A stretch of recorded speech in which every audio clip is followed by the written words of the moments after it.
லூக்கா 10:37 இயேசு அவனை நோக்கி, நீயும் போய் அந்தப்படியே செய் என்றார்.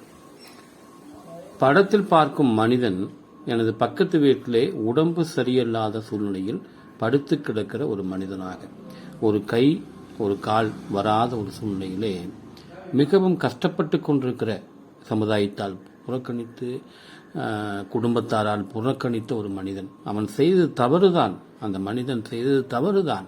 குடித்து குடித்து இப்படித்தான் ஆகிவிட்டான். ஆனால் அந்த வழியிலே எங்கள் வீட்டை தாண்டி தான் அவங்க இருக்காங்க.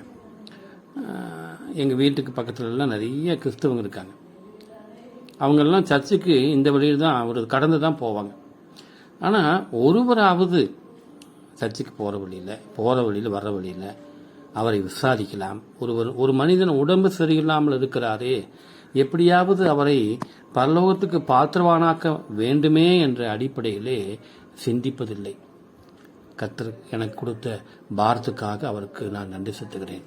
நேற்று அவரை நான் சந்தித்து ஒரு பிரியாணியை கொடுத்து, இயேசு கிறிஸ்துவை உங்கள் சொந்த இரட்சகராக ஏற்றுக்கொள்ளுங்கள், ஆண்டவர் உங்களை ஆசீர்வதிப்பார் என்று சொல்லிவிட்டு வந்தேன்.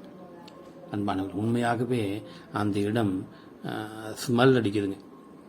ஏன்னா அந்த மனுஷன் கொஞ்சம் முடியாத சூழ்நிலை இருக்கிறார்.